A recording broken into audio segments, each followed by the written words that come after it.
estar meditando la palabra en el libro de los Hebreos, el capítulo 13, versículo 4. Dice la palabra del Señor: honroso sea en todos el matrimonio y el lecho sin mancilla, pero a los fornicarios y a los adúlteros los juzgará Dios. Sí, hermano, como lo adivina, el día de hoy vamos a hablar del matrimonio. No estamos en un evento especial, no estamos en una boda, no estamos en una reunión de matrimonios, pero hoy vamos a hablar del matrimonio. Vamos a hablar del matrimonio y vamos a hablar de la familia, porque es muy precioso saber que la iglesia, pero también la sociedad, está constituida por familias. En la iglesia la iglesia está formada, la congregación está formada por un gran número de familias que se han originado a partir de la unión de un hombre y una mujer, como lo hizo Dios y como lo determinó Dios en el principio. Este mensaje, queridos hermanos, tiene como propósito ayudarnos a afianzar nuestros matrimonios, nuestras familias, nuestros hogares, que son la unidad funcional y estructural de toda sociedad. No es desconocido para nosotros que la familia es una de las estructuras que ha venido siendo más atacada desde hace mucho tiempo, con todo tipo de ideologías, legislaciones, doctrinas perversas. Y quiero, hermanos, hacer énfasis el día de hoy en los propósitos de Dios para el matrimonio. El tema de hoy es reencontrando los propósitos del matrimonio.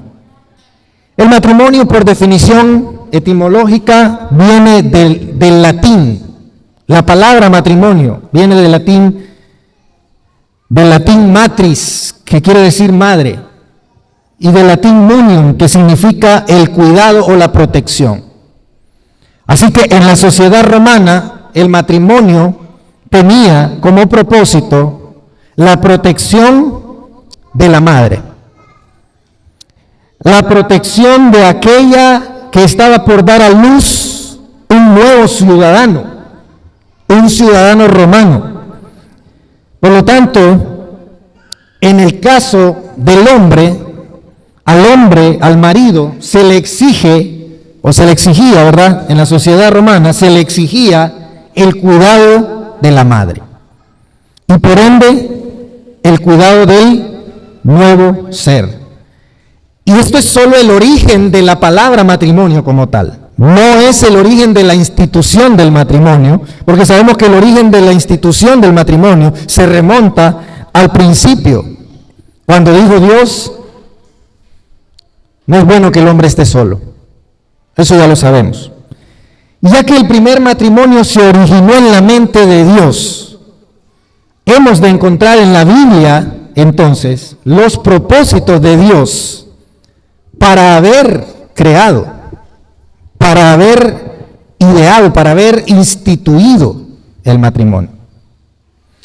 El versículo principal nos dice que hoy en día se cometen ciertas atrocidades, podemos decirlo así, con esta sagrada institución.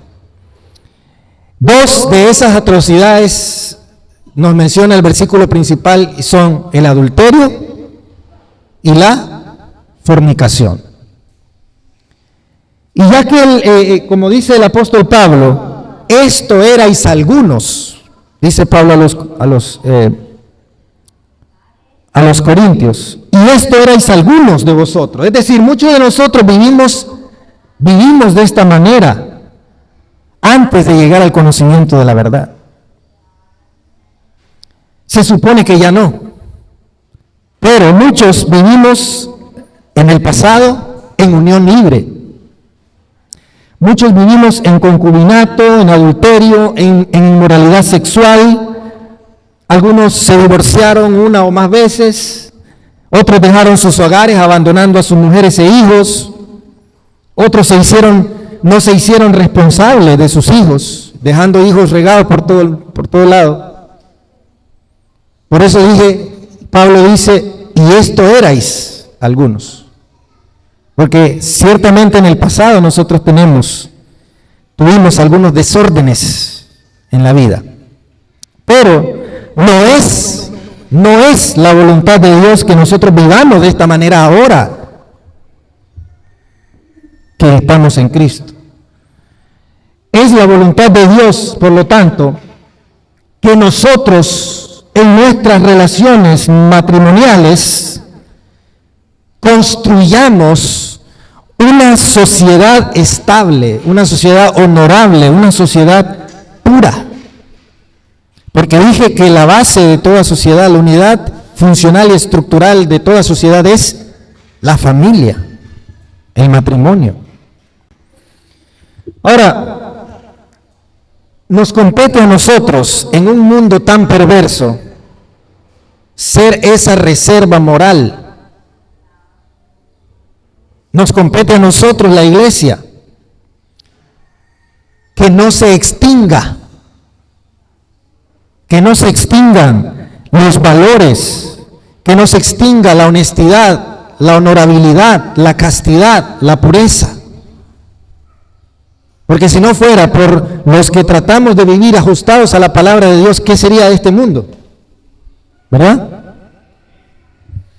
Ahora, termino esta introducción con unas estadísticas que me parecen a mí espeluznantes. Dice así el encabezado: cada 2 horas se divorcian 2 matrimonios en Nicaragua. Cifra, dice, alcanza casi 2.000 rompimientos en los primeros 6 meses del año 2023. Según datos de la Dirección General de Comunicación del Poder Judicial en Nicaragua, 1.942 parejas rompieron su relación en los primeros 6 meses del año 2023. Es decir, 10 parejas diarias y 2 parejas cada 2 horas se separan en Nicaragua. Entre el año 2021 y 2022 se registraron más de 6.000 divorcios unilaterales. Una de las principales causas de los expertos lo atribuyen al flujo migratorio y otra a que las parejas no estaban preparadas para asumir un compromiso.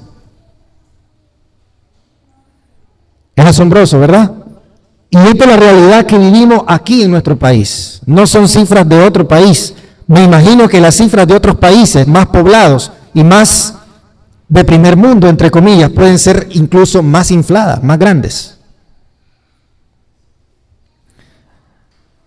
¿Cuál debe ser entonces nuestra actitud, nuestro comportamiento ante esta sociedad? ¿Qué cree usted que necesitamos? Necesitamos reencontrar los propósitos divinos originales para esta unión. Porque la gente está hoy haciendo y deshaciendo como quiere. Si queremos tener éxito en nuestras relaciones y queremos dejar una buena instrucción a nuestros hijos, si queremos construir una sociedad firme, estable, honorable, correcta, debemos tener muy claro cuáles son nuestros propósitos con habernos unido en matrimonio. Porque muchas veces la mayoría de personas va a poder responder la pregunta de ¿por qué me casé? La mayoría de personas pueden responder ¿por qué se casaron? Pero la mayoría no pueden responder ¿para qué se casaron? ¿Verdad? Y son por lo menos 7 propósitos, los propósitos divinos para el matrimonio. Propósito número 1, procreación. Sí, ya todos lo sabemos. Uno de los propósitos del matrimonio es tener hijos. Sí, señores, así es, tener hijos. Este es uno de los propósitos originales de Dios para el matrimonio, la prole, la preservación de la especie humana. Como lo vimos en la etimología de la palabra matrimonio, matrimonio es el cuidado, la protección de la madre. Por lo tanto, uno de los propósitos de Dios para el matrimonio es dejar prole, que la especie humana se preserve. La unión del padre y la madre es lo que da el origen al nuevo ser, al que será el nuevo integrante de la sociedad. En este caso, el que será el día de mañana, los que serán mañana la iglesia, los que preservarán la fe. Génesis capítulo 1, verso 28 y 29 dijo Dios: Hagamos al hombre, y Dios dice que creó al hombre, a imagen de Dios lo hizo, varón y hembra los hizo, y los bendijo Dios y les dijo, fructificad. Amén. Fructificad y multiplicaos, llenad la tierra. Ese es uno de los propósitos del matrimonio, tener hijos, dejar prole. Pero ¿qué pasa con este propósito? Hay muchas cosas que están amenazando esta primera razón para el matrimonio. Una de ellas es el aborto. Miles de mujeres están renunciando al derecho de ser madres por asuntos de conveniencia. Pero, ¿quién le ha dado autoridad al ser humano para decidir sobre el derecho a la vida de otro ser humano? Nadie. Dios no nos ha dado ese derecho. Ahora escuche esto. Muchos medios están divulgando la idea de que el objetivo final para el matrimonio no tiene por qué ser formar una familia. Es decir, cada vez son más parejas las que optan por no tener hijos. Y escuche las infames razones por las que muchas parejas no quieren tener hijos. La mujer quiere tener más tiempo para sí misma. Y la tarea de ser madre le quita tiempo para sí misma. La pareja quiere más tiempo de intimidad. Cuando ya nace el hijo, ya no pueden intimar. Por lo tanto, no queremos tener hijos. Otras parejas dicen, queremos una vida sexual más activa. Y con hijos, eso a veces no es posible. Sin hijos, dicen otros, sin hijos, nuestros ingresos van a ser mayores, porque no voy a tener que gastar en útiles escolares en enero. Nuestros ingresos van a crecer. Otros dicen, bueno, vamos a poder tener más vida social, vamos a poder visitar a nuestros amigos, el varón va a poder salir sin responsabilidad, va a irse con sus amigos de fiesta a beber. Otros dicen, bueno, sin hijos, la mujer o el hombre van a tener más oportunidades para profesionalizarse, porque muchas madres dejaron de estudiar por el hecho de que son madres y no se pudieron profesionalizar o no pudieron especializarse por el hecho de que tenían que cumplir con su rol de madres, y por lo tanto muchas parejas están diciendo, no queremos nada de eso para nosotros, así que no vamos a tener hijos, ni mañana, ni pasado mañana, ni nunca. Y usted dirá, ¿qué tiene de malo pensar así, hermano? Bueno, son pensamientos egoístas, buscan un beneficio personal, procuran la satisfacción personal. Pero la pregunta que hacemos, ¿es este el propósito original de Dios para el matrimonio? Si cada vez más parejas optan en los países de primer mundo, vuelvo a decir, más parejas optan por adoptar una mascota en lugar de tener hijos. Porque dicen, una mascota no me va a quitar mucho tiempo, una mascota no voy a gastar mucho, una mascota es mejor, es compañía igual y no voy a tener berrinches en la casa, ni gritos, ni nada por el estilo. Pero hermanos, no estoy hablando de aquellas parejas que no tienen hijos porque son incapaces de concebir. Hay mujeres y hay hombres que tal vez son infértiles y por esa razón no cumplen con este propósito para el matrimonio, pero eso no es el caso, porque eso no es planeado, es algo que no se hace a propósito. En cambio, cuando se hace a propósito y como algo definitivo, estamos alterando este y otros propósitos de Dios para esta sagrada institución.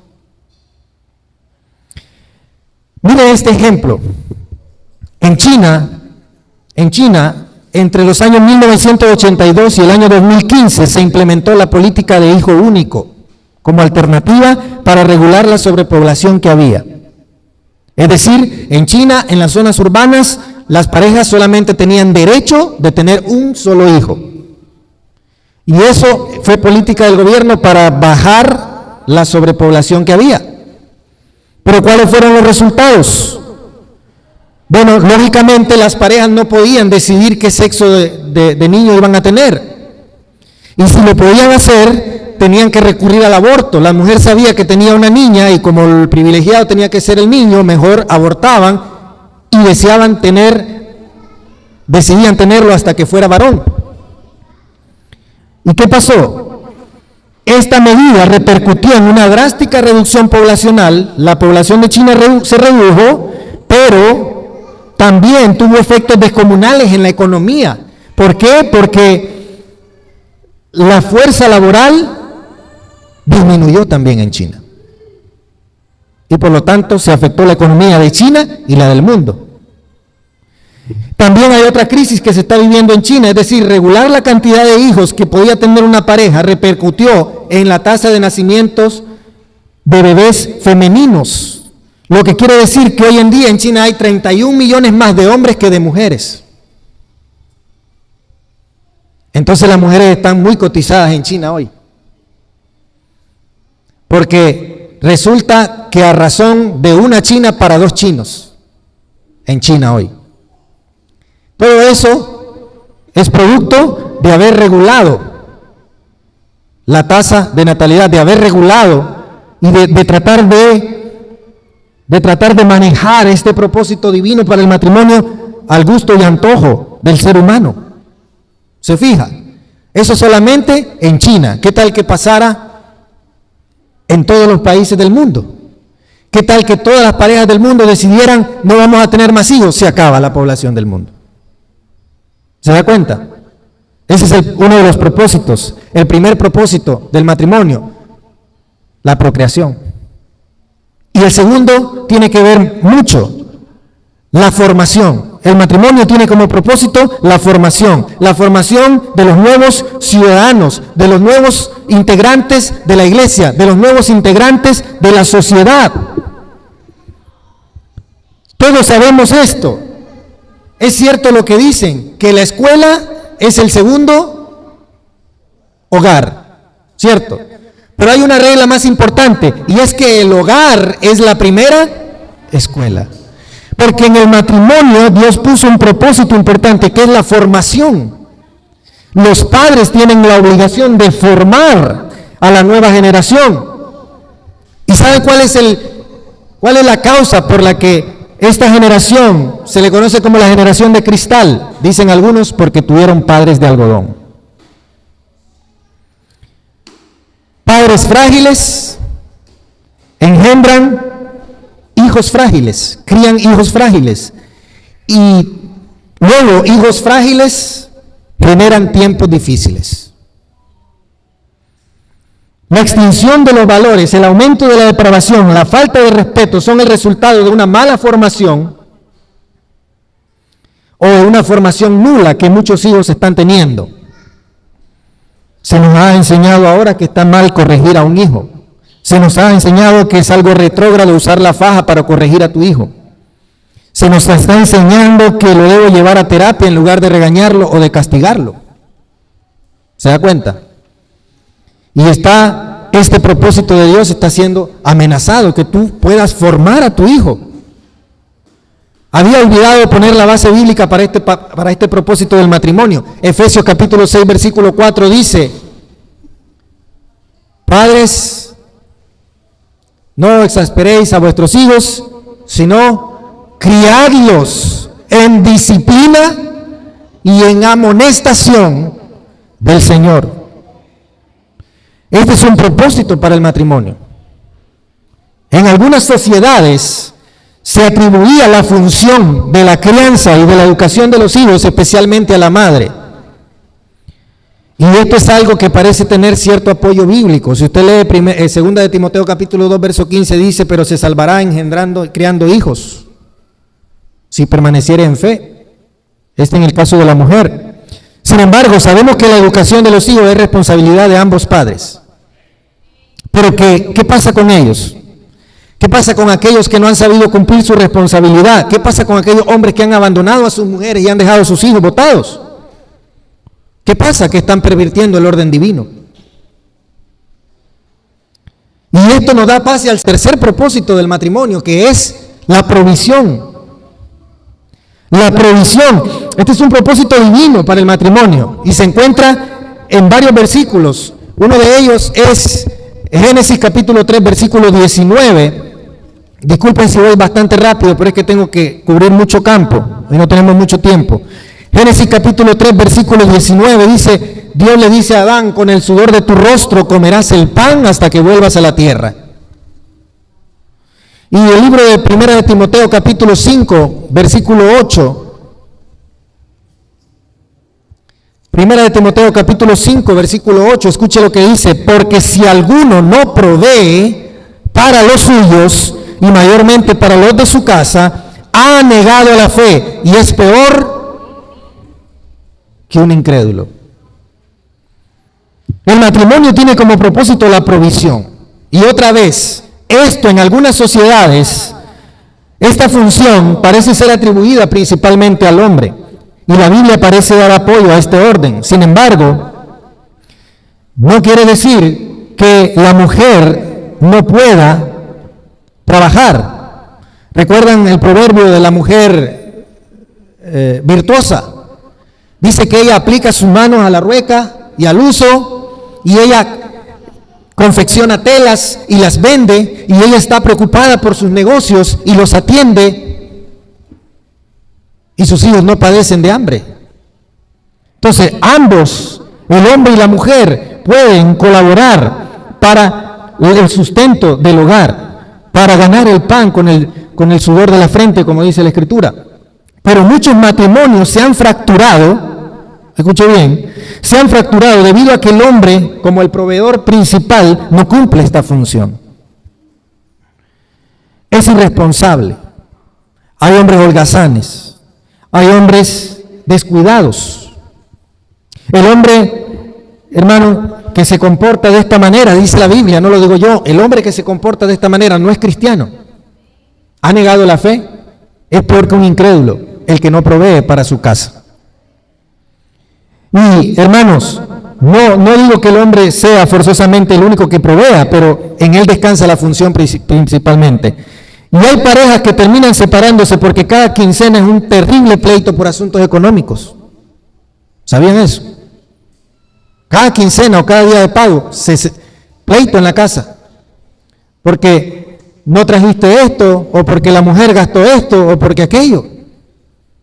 Pero el matrimonio tiene como propósito proveer, es provisión, proveer para el hogar. Y en el hombre descansa, repito, principalmente esta función. Y la Biblia parece dar apoyo a esto.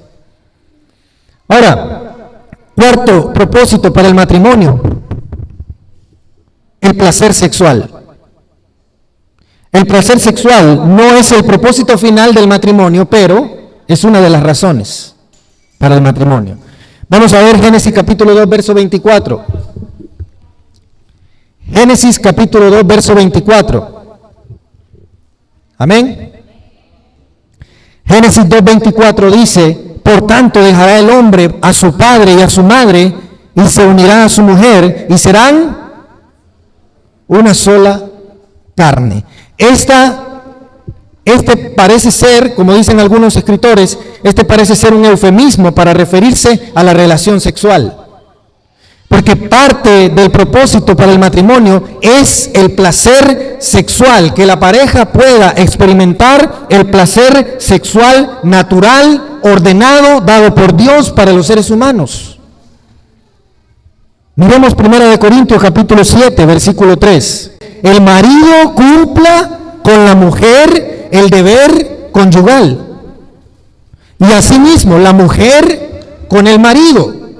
La mujer no tiene potestad sobre su propio cuerpo, sino el marido, ni tampoco el marido tiene potestad sobre su propio cuerpo, sino la mujer. No os neguéis el uno al otro, a no ser por algún tiempo de mutuo consentimiento para ocuparos sosegadamente en la oración, y volved a juntaros en uno, para que no os tiente Satanás a causa de vuestra incontinencia. El matrimonio, amados hermanos, tiene como propósito el placer sexual. La relación sexual dentro del matrimonio no es algo pecaminoso. Es algo santo, es algo puro y es algo bueno. Dentro del matrimonio, Dios puso en nuestros miembros el deseo sexual natural para que fuera consumado dentro del matrimonio. No fue para consumarse fuera del matrimonio. Y dice la Escritura, no en pasión desordenada, no en inmoralidad sexual. En este punto muchos matrimonios se fraccionan también, ¿sabía eso? En este punto muchos matrimonios se fraccionan. Cuando el marido o la mujer no atiende las necesidades sexuales de su esposa. Oiga bien, no es el deber del marido obligar a su esposa a tener relaciones con él. Su deber es cumplirle. ¿Estamos de acuerdo? Igual, no es el deber de la esposa obligar a su esposo a cumplirle. El deber de ella es no negarse. ¿Sí están entendiendo el punto? No es como en antaño, como los hombres de antaño que obligaban a sus mujeres y hasta las violaban. No es así. La Biblia no te dice, si tu mujer no te busca, obrígala, no. Dice, el marido cúmplale. Y la mujer, no te niegues. Por lo tanto, es algo mutuo. Es algo mutuo. Y permítame detenerme un momento aquí, porque yo sé que algunos se están sonrojando. Pero esto no se habla todos los días aquí en la iglesia. Permítame detenerme un momento, porque, hermanos, como dije, muchos matrimonios se fraccionan, se fracturan en este punto. Y son cosas que no atendemos a veces. Son cosas que se tienen que platicar en pareja. Ahora, ¿por qué decimos esto? Porque, hermanos, la relación íntima debe ser de mutuo acuerdo y de mutuo consentimiento. Ambos tienen el deber de no negarse el uno al otro. ¿Por qué se fraccionan los matrimonios en este punto? Cuando la mujer o el hombre abandonan el deber conyugal, empiezan a perder a su pareja. Empiezan a perder a su pareja. Hay hombres que tienen una calificación excelente en el asunto de la provisión, pero son deficientes en el romance.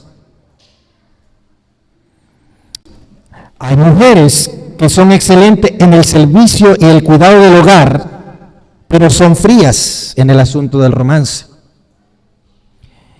Y oiga bien, dice la Escritura que Satanás aprovecha esa grieta, esa endija. Cuando Satanás mira que el hombre no está satisfecho con sus necesidades en el matrimonio, ¿qué pasa? La vecina le empieza a pelar el diente. La compañera del trabajo le empieza a pelar el diente. ¿Se da cuenta? Y entonces ya se fracturó la relación y el hombre empieza a poner sus ojos en otro lado. Y está buscando ser satisfecho, que sus necesidades sexuales sean satisfechas en otro lado, porque donde deben ser satisfechas legítimamente no lo son. Ahora, no me malinterpreten, queridos hermanos. No estamos justificando a los hombres infieles. No. Estamos explicando lo que ocurre, pero ninguna persona que es infiel está justificado de ningún punto de vista. Solo estamos buscando el asunto, estamos explicando por qué muchos matrimonios se fracturan en este punto, en el punto del placer sexual. Ahora, la única causa que da la Biblia para poder negarte a tu pareja es la oración. Es la oración. Dice, si quieres dedicarte unos días a la oración, tienen el versículo abierto, ¿verdad? Ahí. Si quieres dedicarte unos días a la oración, ponte de acuerdo, porque no puedes tomar la decisión tú solo, ponte de acuerdo con tu esposo, con tu esposa, y dile, mira chiquito, mira chiquita, vamos a orar, voy a estar ocupado en la oración, así que dame un chance, unos días, un día, 2 días, 3 días, pero no una semana. ¿Por qué? Porque no tenemos don de continencia. Y ahora, si tú dices, no hermano, es que yo quiero dedicarme al Señor y entonces por eso no puedo ocuparme de mi esposa sexualmente hablando, bueno, entonces hubieras hecho voto de castidad mejor. Porque si tu propósito era dedicarte a Dios, ¿para qué te casas? ¿Para qué te casas? Dice la Biblia que el soltero se ocupa en las cosas de Dios, eso es muy cierto, pero el casado tiene que atender. ¿Sí o no? La esposa igual. ¿Estamos de acuerdo? Ahora, todo lo que he dicho hasta aquí, obviamente lo dice la Biblia. ¿Para quién? Para los que están unidos en matrimonio. Así que no estés equivocándote si es que estás en relación de noviazgo, no estoy hablando contigo. Estoy hablando con los que están unidos en matrimonio, no con los que andan en fornicación. Con los que están unidos en matrimonio, porque la relación sexual es legítima dentro del matrimonio, no fuera. ¿Estamos de acuerdo? Porque un propósito más que tiene Dios para el matrimonio es precisamente la pureza. Dice 1 Corintios 7:2, dice, pero a causa de las fornicaciones, cada uno tenga su propia mujer y cada una tenga su propio marido. ¿A causa de qué? A causa de las fornicaciones. Para cuidarte, para guardarte, para protegerte de la fornicación, cásate. Cásate. ¿Quieres tener esposo? ¿Quieres tener mujer? Cásate. ¿Se entiende? Mira el versículo 8. Digo pues a los solteros y a las viudas que bueno les fuera quedarse como yo. Pero si no tienen don de continencia, cásense, pues mejor es casarse que estarse ¿qué? Que estarse quemando por la pasión. El matrimonio nos protege de la inmoralidad sexual. ¿Por qué? Porque el único lugar donde podemos tener placer sexual de forma segura, espiritualmente y moralmente hablando, es en el matrimonio. En un mundo tan perverso como en el que nos rodea, la tentación sexual es un peligro constante, constante. Los hombres que, según los expertos, nos dejamos guiar por la vista, somos blanco fácil. El hombre es visual, ¿sabía eso? El hombre es visual. Por eso el Señor dijo, todo hombre que voltea a ver a una mujer para codiciarla, ya adulteró con ella en su corazón. ¿Por qué no dijo el Señor toda mujer? Dijo todo hombre. Y dicen los expertos que la mujer se enamora por el oído. Entonces, ¿qué sucede? Que para el hombre es fácil dejarse guiar por la vista, pero la mujer necesita escuchar, necesita, hermanos, que la enamores, que sea romántico, ¿verdad? Porque hay hombres que pasan todo el día pegándole 4 gritos a la mujer y en la noche la buscan. ¿Cómo va a estar esa esposa? No lo va a querer ni ver, hermano. Entonces usted tiene que hacer el trabajo desde temprano, enamorarla, conquistarla, ¿verdad? Y en la noche la busca. Como dije, muchos están sonrojándose y no quiero pasar más allá. Dice Pablo que para librarte de la tentación sexual, cásate.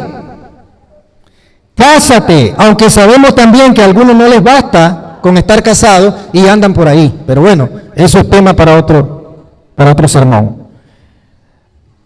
Propósito número 6 del matrimonio, ya vamos terminando. El sexto propósito es la compañía. Dijo Dios, no es bueno que el hombre esté solo, le haré ayuda idónea. Es decir, aunque a algunos no les guste, el hombre no está completo sin su esposa. En este mundo donde avanza la ideología perversa del feminismo moderno, ¿sabe qué dice la gente? ¿Quién es más importante, el hombre o la mujer para la sociedad? ¿Quién es más indispensable? ¿Será que el mundo puede continuar si no existieran las mujeres? ¿Será que las mujeres pudieran continuar con el mundo si no existieran los hombres? Lo cierto es que el plan original de Dios es la compañía y la ayuda mutua. Ninguno puede sobrevivir sin el otro, porque entonces, imagínense, si solo hombres, se acaba la especie. Si solo mujeres, igual, se acaba la especie. Algunos dicen, ¿quién debe ser más importante? Escuche bien, ¿quién debe ser más importante para la mujer? ¿El marido o sus hijos?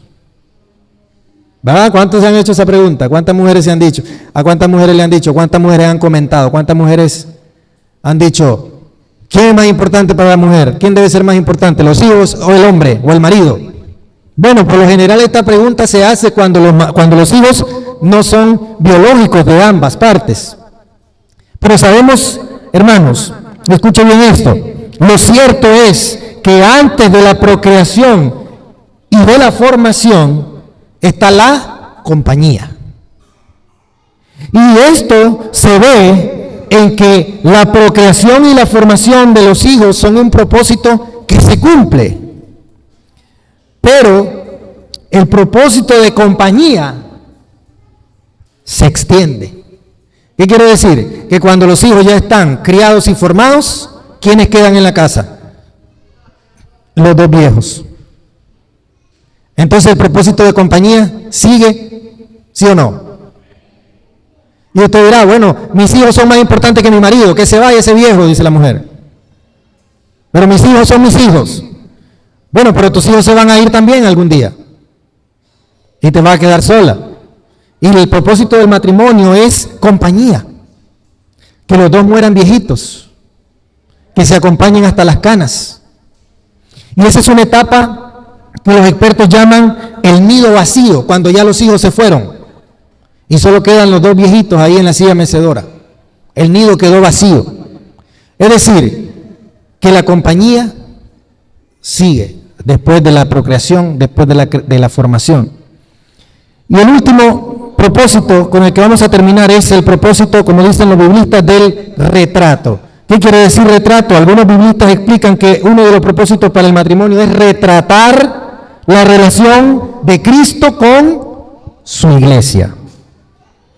Es decir, que el matrimonio fue creado por Dios para enseñarnos cómo es la relación de Dios con su pueblo, de Cristo con su iglesia. Y esta imagen está por toda la Biblia. En el Antiguo Testamento, Dios trata al pueblo de Israel como su esposa, la cual, por cierto, le fue infiel. En el Nuevo Testamento, Jesús es el novio y la iglesia es la novia. Ambos se unirán fielmente en un matrimonio eterno. ¿Qué le parece? Pablo a los Efesios dice que Jesús es el esposo que amó a su esposa, que se entregó a sí mismo por ella para rescatarla, que la lavó, que la purificó y que ahora la cuida y la sustenta. Y Pablo dice que la iglesia es la esposa que sirve y que está sujeta a su Señor como la esposa ideal. Amados hermanos, la invitación, por lo tanto, es que volvamos a los propósitos originales de Dios para nuestros matrimonios. Tener claro estos propósitos y cumplirlos nos va a garantizar el éxito en nuestras relaciones. ¿Cuántos quieren éxito para su matrimonio? Que tu matrimonio no se fracture, no se fraccione, no se divida, no se separe. Cumplan con estos propósitos. Claramente hay algunos elementos que no mencionamos, como el respeto, como el amor, la comunicación, que son claves para el buen entendimiento, pero la idea debe ser claramente, ¿para qué me uní con esta mujer? ¿Para qué me uní con este hombre? La respuesta ya nos la ha dado el Señor. Que Dios les bendiga abundantemente a cada uno en sus relaciones matrimoniales.